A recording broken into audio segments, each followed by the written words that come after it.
ठीक है. So the first question asks us which of the following correctly describes the magnetic field near a long straight wire. Answer करने के लिए बहुत सीधा सा काम करना. use the raise your hand feature of team chat and I'll call out your name. जिसको इसका आंसर पता हो वो रेज योर हैंड वाला फीचर यूज करे, मुझे दिखेगा और मैं उससे आंसर पूछूंगा. स्वस्ति. So it's option B. Option B. Concentric circles. Long straight wire. The field consists of straight lines perpendicular to the wire. No. The field consists of straight lines parallel to the wire. No.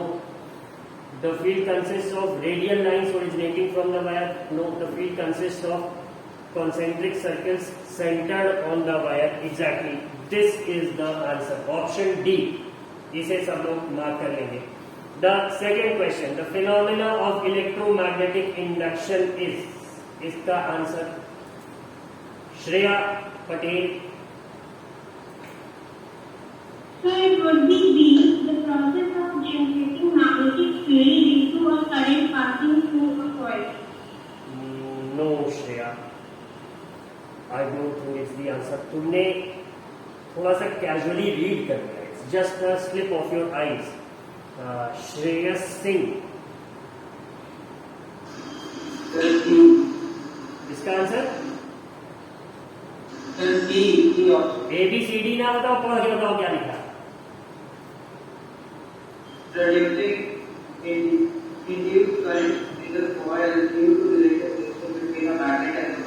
Yes, exactly. Electromagnetic induction यही है. Shreya, did you get it?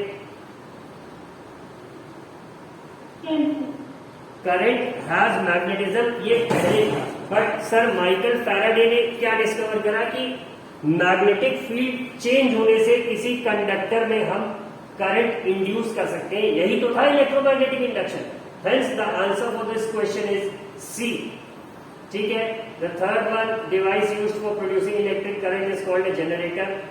Differential difference between AC and DC इस question से मतलब नहीं है. At the time of short circuit मतलब नहीं है. State whether the following statements are true or false. An electric motor converts mechanical energy into electrical energy. And to answer this question, Pragati. Yes, sir. Sir, given. Pragati, electric motor तुम्हारी mechanical को electrical में convert करती है. Yes, sir. The given statement. The given statement. Unfortunately, your answer is incorrect, Aditi. Arpit. Sir, the answer should be false now. But you were saying it's true. No, sir. Voice error. नहीं, इतना voice error नहीं है. मेरे कान नहीं खराब है, मैंने भी सुना था. अब ये बोल दो कि सर स्लिप ऑफ टंग हो गया, वो बोलना फॉल्स ही चारण बट मुंह से ट्रू निकल गया. नहीं, ऐसा नहीं है.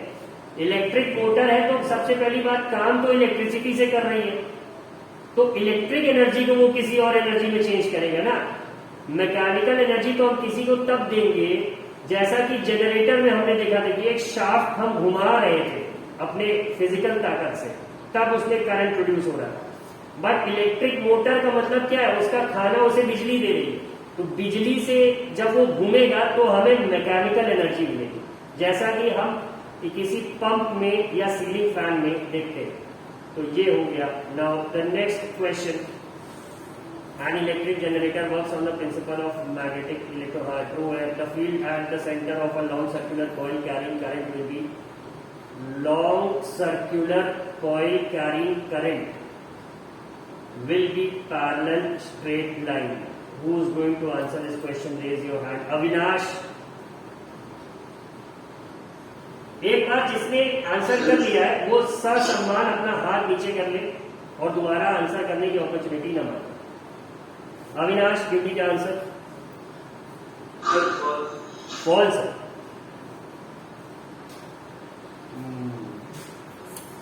Anshika.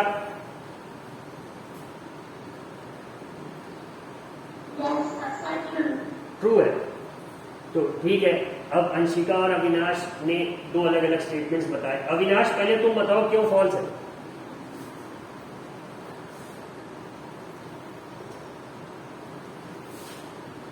Avinash,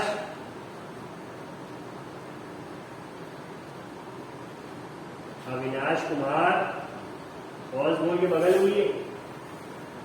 okay, Avinash is not reachable at the moment. Anshika, ये क्यों ट्रू है?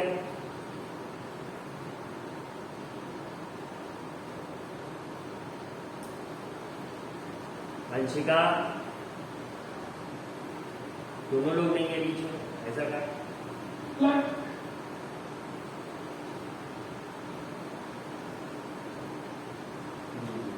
अभिज्ञान आंसर करेंगे?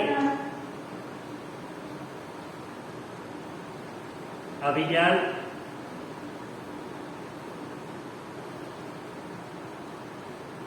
अभिज्ञान, would you like to answer the question? तो सुनाई नहीं पड़ रहा है, ऐसे ही बोल रहा है। अर्पित मिश्रा, यस सर। मुखिया जी, क्या आंसर होगा इसका? Sir true. ट्रू होगा, क्यों हो? Sir, because along the circular loop, there will be many magnetic fields generated, and they will become up at the same time while when there is a thing. I doubt होगा इस answer. Kashish, Yes, sir. So it should be true because of the electric generator generates electricity. अरे ये नहीं, question ये है ही नहीं है बेटा। Question is the C1। कशिश,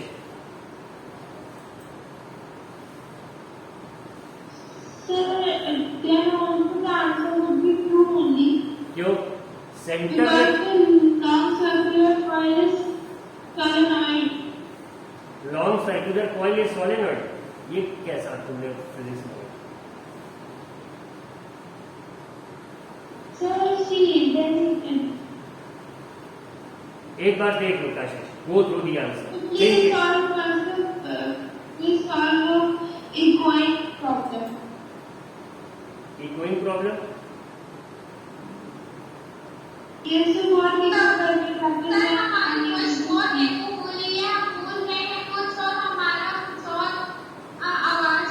नहीं प्रगति, ऐसे बिल्कुल एको नहीं होता,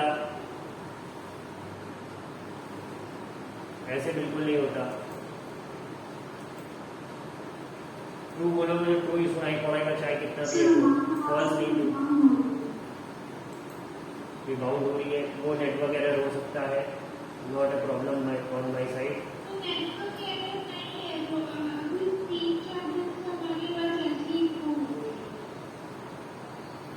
तो फिर डिवाइस का इशू हो सकता है। माइक्रोसॉफ्ट कंपनी के मालिक से मेरा कोई दोस्ती नहीं है, कोशिश कर रहा है।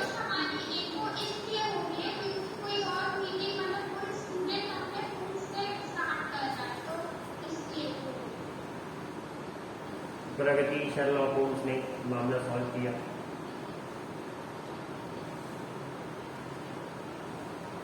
ठीक है, आंसर नहीं मिल रहा मुझे। प्रिया,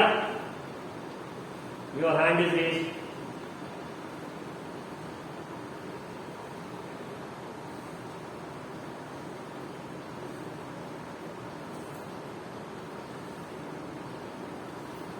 Priya, your hand is raised. Would you like to answer the question? I doubt it. Ankita,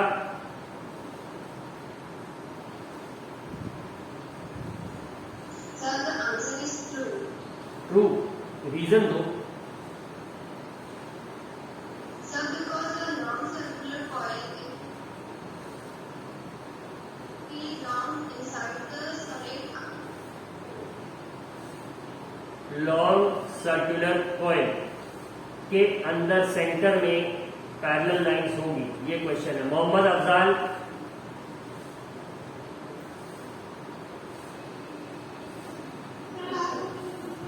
क्या answer?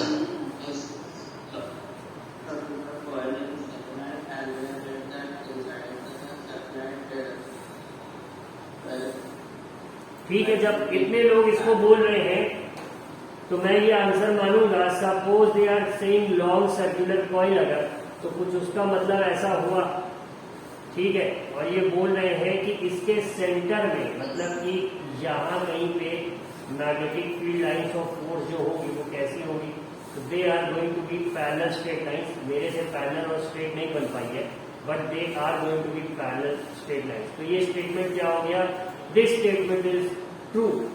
Now let us look at the fourth one, ये आउट ऑफ सिलेबस है। लिस्ट 2 है क्या, wire with green insulation is usually the line wire of an electric supply, ये false है, ये earth wire होता है। Coming to the seventh one, list 2 methods of producing magnetic fields. तो इसका आंसर आपको मिल जाएगा, या नॉर्मली डिस्कस कर लेते हैं। इसका सीधा सा आंसर है, एक तो किसी कंडक्टर में इलेक्ट्रिक करंट पास करा के आप इलेक्ट्रोमैग्नेट प्रोड्यूस कर सकते हैं, या फिर you have the permanent magnet to produce an electric field. इस आंसर को सब लिख लेंगे। Sir, solenoid. Yes, sir. ठीक है, how does a solenoid behave like a magnet, can you determine the north and south poles of a current carrying solenoid with the help of a bar magnet, explain. इसमें पूरा जो solenoid वाला portion है तुम्हारा, वही इसके answer होगा, वही इसका आंसर होगा पूरा।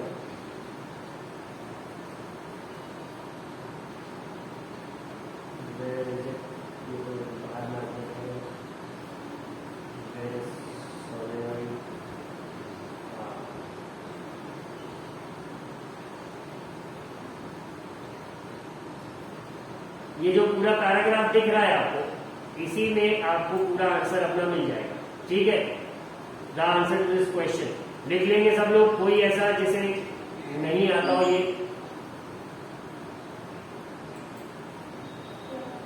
ठीक है। Let us move on to the next question. The next question says, when is the force experienced by a current carrying conductor placed in a magnetic field largest? तो इसका आंसर क्या था, परपेंडिकुलर, राइट, 90 डिग्री पे जब होगा। याद है कि नहीं?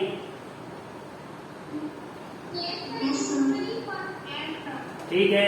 The 10th question, imagine that you are sitting in a chamber with your back to one wall, an electron beam moving horizontally from back wall towards the front wall is deflected by a strong magnetic field to your right side. What is the direction of magnetic field? ठीक है, इस question को देखते हैं। Suppose ये एक, अच्छा इसमें हमें थोड़ा ज्योमेट्रिक टूल्स की हेल्प की जरूरत। Suppose this is a room, ठीक है, और इनका कहना है आप यहां कहीं पे बैठे, सपोज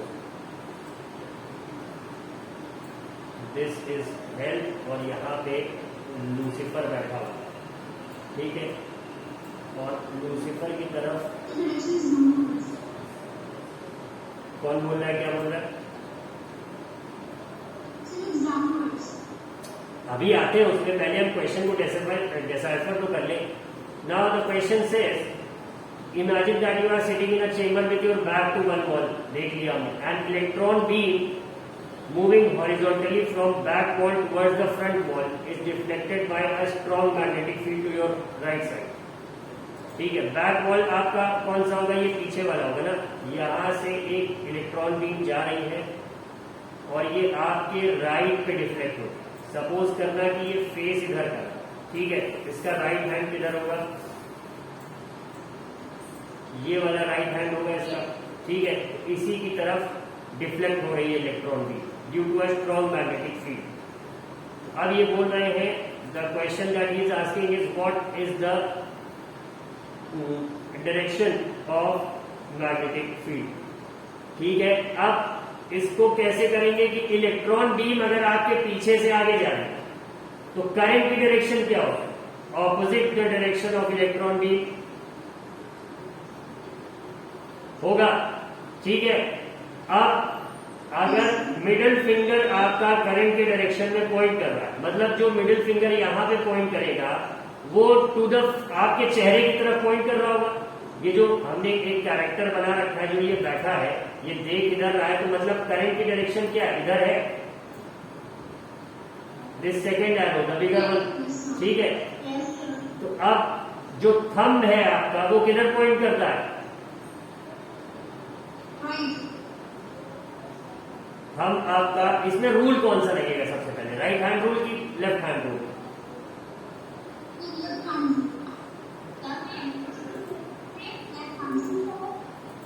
अच्छा, लेफ्ट, कितने लोग लेफ्ट कह रहे हैं? स्वस्ति, सिंह, प्रगति, अर्पित, बाकी लोग नोटा वाले। अच्छा, अंशिका नहीं बोल। Rest of the people are going to vote for NOTA. Srini has also voted for left hand rule. ठीक है, लेफ्ट हैंड रूल अगर आप लगाएंगे और मिडिल फिंगर आपका in the direction of current point कर रहा है, then what is it going to be? Where is the index finger क्या रिप्रेजेंट करेगा लेफ्ट हैंड रूल में? The direction of magnetic field. Yes, sir. तो index finger point किधर करेगा? Where is it going to point? Downwards. Downwards point करेगा। Sir, downwards. Southwards. Downwards. Downwards करेगा बेटा।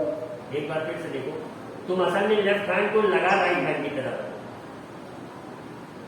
इसीलिए तुम्हारा अपवर्ड्स है। ये अपवर्ड और डाउनवर्ड्स बड़ा कंफ्यूजिंग होता है, इसीलिए आंसर एक बार चेक कर ले। Sir, यस स्वस्ति। so you see, this is my right side, and this is the direction of wind. I pointed toward myself, and this is the direction of magnetic field. ठीक है, exactly जैसा कि स्वस्ति की fingers अगर सब लोग देख रहे हो, लेट मी पिन हर।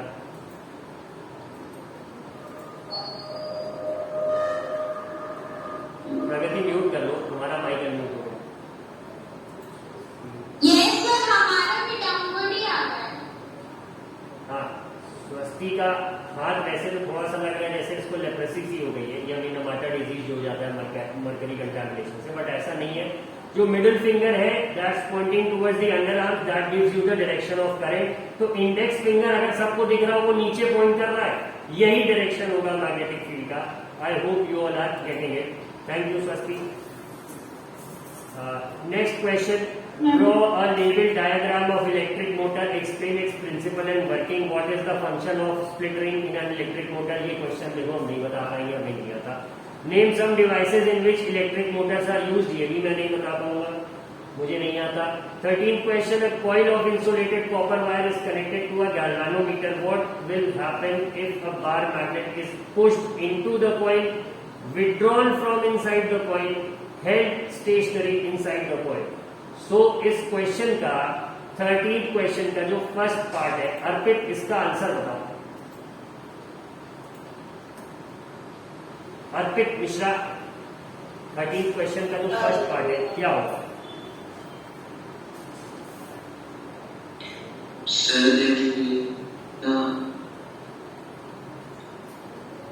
क्या?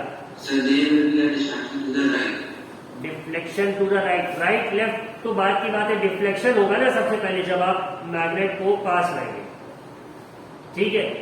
Yes, second question, the second part of the question asks you withdrawn from inside the coil, तो भी क्या होगा? डिफ्लेक्शन होगा। अब इसमें तुम राइट या लेफ्ट अर्पित क्लियरली इसलिए नहीं कह सकते क्योंकि you don't know which pole are you moving towards it. North करोगे, मान लो नॉर्थ में राइट हो रहा है तो लेफ्ट में साउथ हो जाएगा, साउथ में लेफ्ट हो जाएगा, ठीक है। तो ये चीज कहना मुश्किल है। द पंच लाइन इसकी डिफ्लेक्शन होगा। और थर्ड केस में जब वो बोल रहे हैं कि वो स्टेशनरी हो जाएगा तो क्या डिफ्लेक्शन होगा? नहीं होगा। So that's the solution to this question. अगला देखेंगे 14th one, two circular coils A and B are placed close to each other. If the current in the coil A is changed, will some current be induced in coil B? इसका answer दो Pragati. Okay, sir, I am giving. Sir, my voice is clear to you? Yes, it's absolutely crystal clear. Okay, sir. Sir, so can coil. Sir, when the current in coil is, हाँ तो आगे the बोलो। magnetic field,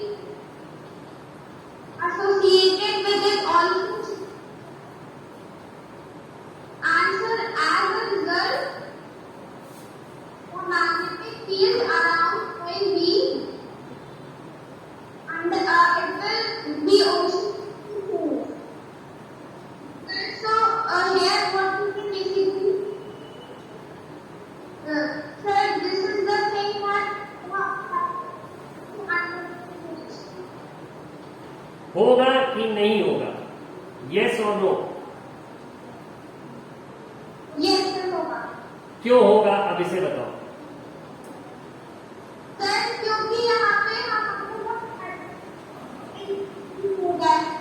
ठीक है Pragati, thank you. Now mute yourself, I got the answer. Shreya,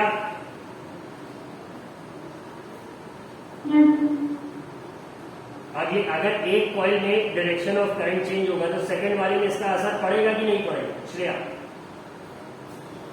yes. And what's the reason for this effect?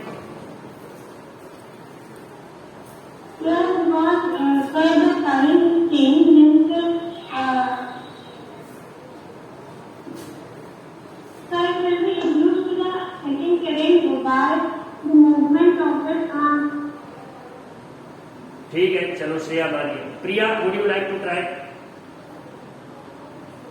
Yes, sir. The current would be induced in coil B ठीक है, well because of the magnetic field change. Because the current would be changed in coil A, so the magnetic field effect in coil B also be affected. बिल्कुल सही। इनका सीधा सा कहना है कि करंट का डायरेक्शन चेंज होगा तो जो magnetic field due to the flowing of electric current है उसमें भी चेंज आएगा। और ये मैं नहीं कहता, ये फैराडे साहब कहते हैं, और उनसे भी किसने कहा? मैग्नेटिक इंडक्शन के प्रिंसिपल ने कहा कि अगर मैग्नेटिक फील्ड चेंज होगी तो करंट इंड्यूस होगा ही होगा। Got it? Let us move on to the next question, the 15th one. State the rule to determine the direction of a magnetic field produced around a straight conductor carrying current. ठीक है, तो इसका answer तो right hand thumb rule है। ठीक है, the force experienced by a current carrying straight conductor placed in a magnetic field which is perpendicular to it, ये left hand rule है। and the current induced in a coil due to its rotation in a magnetic field, ये right hand rule है। कौन सा? Fleming's right hand rule. ठीक है, ये question हो गया। 16th one, explain the underlying principle in working, ये है नहीं। what does an electric short circuit does, ये भी नहीं है। what is the function of an earth wire, ये भी नहीं है। so मतलब जो ये 16th 17th और 18th क्वेश्चन है इससे हमें मतलब नहीं है। बाकी 15वें क्वेश्चन तक सबको आंसर समझ में आ गया है? Yes, sir. Sir, could you please explain this one thing? ये अर्थिंग क्या होती है? मतलब when we it's daily like earthing हो गई है तो ये अर्थ वायर से कुछ रिलेटेड है क्या? ये अर्थ वायर से बिल्कुल रिलेटेड है। ऐसा समझो कि electric current is the flow of electron. ठीक है, अब ये जो इलेक्ट्रॉन्स है, कहने के लिए तो केमिस्ट्री ये कहती है the number of electrons remain constant unless and until a chemical change occurs. ठीक है, बट होता क्या है कि एक्चुअल में इलेक्ट्रॉन्स, करंट तो लाइट की स्पीड से चलता है बट इलेक्ट्रॉन्स ड्रिफ्ट वेलोसिटी से मूव करते हैं, टकराते टकराते चलते हैं, चलते रहते हैं। ठीक है, एनर्जी का खेल है, वेव के फॉर्म में जो करंट जा रही है, बट इलेक्ट्रॉन्स जो है थोड़ा सा अलग मूव करते हैं। तो कभी कभी क्या होता है कि due to a spark, due to heat या due to certain other factors जो इलेक्ट्रॉन्स हैं सर्किट में वो खत्म हो जाते हैं। अब सोचो भाई है क्या, करंट कैसे फ्लो हो रहा है? Due to the free electrons. हाँ, बट ये जो फ्री इलेक्ट्रॉन्स है ये कभी कभी कमी हो जाती है, मतलब they get involve somewhere in a chemical reaction, या फिर ये किसी से कोई अलग बॉन्ड बना लिया, किसी क्रिस्टल चेंज हुआ हीट के कारण, तो उसमें मतलब उनकी जो फ्रीडम है वो एक तरह से चेंज आती है। Now for the current to flow the circuit requires electrons. ठीक है, उसको इलेक्ट्रॉन्स की जरूरत है। अब इसका एक ऑपोजिट कॉज भी हो सकता है। क्या हो सकता है कि समटाइम्स व्हाट हैपेंस इज कि इलेक्ट्रॉन्स एक्सेस में आ जाते हैं, मतलब there are more number of electrons that the wire or circuit can sustain. उस केस में एक्सेस इलेक्ट्रॉन्स है, एक केस में we have shortage of electrons. In both the cases, for the circuit to run smoothly, what do we need? हमें क्या चाहिए कि अगर एक्सेस है तो वो इलेक्ट्रॉन्स कहीं एस्केप कर जाए, और अगर शॉर्टेज है तो हमें एक्स्ट्रा इलेक्ट्रॉन्स मिल जाए। तो अब इस केस में जो सबसे बड़ा रोल है वो है अर्थ वायर। अर्थ जो है it has infinite number of electrons और इसको हम जीरो पोटेंशियल पे रखते हैं। क्यों? अगर हमने इसमें से इलेक्ट्रॉन्स ले भी लिया तो ऐसा नहीं कि द अर्थ वो develop a positive charge. It's like taking out a mug of water from a sea. Is it going to cause any difference? No. तो वैसा ही सेम इसके साथ भी होता है, अर्थ के साथ। अर्थ भी न्यूट्रल रहता है and it is considered to be at zero potential. अब एक्सेस इलेक्ट्रॉन सर्किट में कब होते हैं? When there is a short circuit. उसमें क्या होता है कि इलेक्ट्रॉन्स पूरे सर्किट के उसी शॉर्ट रास्ते से जाना चाहते हैं। तो अब अगर मान लो कि अभी तक 10 इलेक्ट्रॉन जा रहे हैं पर सेकेंड, ठीक है, तो अब अचानक से शॉर्ट सर्किट के कारण 10,000 इलेक्ट्रॉन जाने लगे। So is it going to cause an effect on the wire? Obviously. तो होगा क्या कि अब वो वायर बर्न करेगा, हीट होगा। तो अब इस एक्सेस करंट को सपोज करो उसी एक्सपोज वायर को गलती से तुमने टच कर लिया। Now the electrons have one more path to travel your body. तुम्हारे फिंगर्स से होते हुए वो तुम्हारे लेग से अर्थ में जाने लगेगा। Now the electrons when they move through your body, वो अपने मोशन के समय बहुत सारी सेल्स को, माइटोकॉन्ड्रिया को, गोल्जी कॉम्प्लेक्स को एंड व्हाट नॉट, वो उसे टेयर अपार्ट करते हुए चले जाएंगे किसमें? अर्थ में। ठीक है, which gives you the burns due to electric current. इसी से कहते हैं ना कि बिजली का झटका लगने से आदमी झुलस गया। So what is that? वो यही होता है। The electrons they move through your body at such a pace कि वो आपके बॉडी के सेल्स को डैमेज करता हुआ चला जाए and it is similar to a burn. अब अगर यही अर्थ वायर है तो अर्थ वायर एक सर्किट में ऐसे कनेक्ट किया जाता है। वो सर्किट में नहीं होता है, it is connected to the body of the appliance. कि इन केस शॉर्ट सर्किट में जो इलेक्ट्रॉन्स हैं वो अप्लायंस की बॉडी से अर्थ में जाना चाहे तो होगा क्या? हम अप्लायंस छुएंगे तो हमें भी करंट लग जाएगा। बट यहाँ पे अगर अर्थ वायर है तो ये अर्थ वायर ही उन एक्सेस इलेक्ट्रॉन्स को कहां ट्रांसफर कर देगा? सीधा अर्थ में ट्रांसफर कर देगा। ठीक है, and hence you would be safe. ठीक, एक तो ये हो गया। And when there is a shortage of electrons, electron अब सर्किट खींचने लगेगा अलग अलग जगह से। कहां से पाएगा? दीवार से तो पाएगा नहीं। क्यों? Because the wire is insulated. तो होगा क्या कि वो कनेक्टेड किससे? अप्लायंस से। तो वो अप्लायंस की बॉडी के इलेक्ट्रॉन्स को खींचना चाहेगा। Again that's a complicated situation. तो यहां में फिर कौन सा वायर हेल्प करेगा? The earth wire is going to help it fill up the shortage of electrons that it is facing. वो अर्थ से काम भर के इलेक्ट्रॉन्स अपने वापस ले लेगा। Are you not getting it? तो अर्थ वायर का इसीलिए सबसे ज्यादा काम है। अब होता क्या है? प्रॉब्लम कहां पे आती है? जब पहले वायरिंग होती थी घरों में तो इन्वर्टर के लिए तार नहीं पड़ती, मतलब the wiring was not made suitable enough for inverter. और ये जो अर्थ वायर होता है it mostly lies useless in the circuit. इसका काम नहीं होता। वो once in a blue moon कभी आपकी जान बचा लेगा, फिर वो सालों तक तो खाली पड़ा। तो what the electricians started to do was कि उन्होंने इस अर्थ वायर को ही इन्वर्टर वायर के पर्पज से ले लिया और चीजों की अर्थ निकाल ली। तो फॉर द टाइम बीइंग तो वो काम करता रहेगा।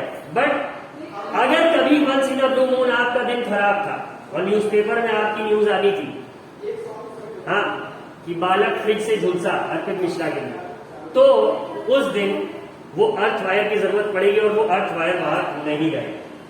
तो इसीलिए अब जो वायरिंग होती है उसमें अलग से एक इन्वर्टर के कनेक्शन के लिए वायर डाल दी जाती है। 4 वायर्स रहती हैं मेनली। जो आपकी पाइप होती है उसमें 4 वायर रहते हैं। कौन सा? एक लाइन, एक न्यूट्रल, एक अर्थ और चौथा इन्वर्टर का रहता है। अब अगर सारे वायर्स एक कलर के हैं तो इन्होंने कहा पहचानेंगे कैसे? तो उसका भी तरीका है। If you have noticed an electrician working at your home, तो आप देखते हैं वो एक होल्डर और एक बल्ब और लेके चलता है, वो अलग अलग जगह छुआ के देखता है कहां से बल्ब जल रहा है। तो अगर एक लाइन और एक न्यूट्रल को टच कर रहा है तो बल्ब जल जाएगा। नाउ ही नोज इट अगर कलर सेम है तो। बट लोगों ने कहा why make it so complex, हम अलग अलग कलर दे देते हैं। तो इन्होंने कहा रेड को लाइट दे दो, इसमें इलेक्ट्रॉन्स है, ये बहेंगे न्यूट्रल की तरफ, तो न्यूट्रल को ब्लैक कर देते और अर्थ को ग्रीन कर देते। ठीक है, नाउ इन्वर्टर के लिए व्हाइट वायर यूज होती है। ओके, अच्छा, ओके, जस्ट अ सेकेंड। हाँ खैर ये स्टोरी थी, कुल मिला के बारी की। तो हल्का फुल्का कुछ समझ में आया? Yes. ठीक है। Now the principal ma'am wants to interact with you all.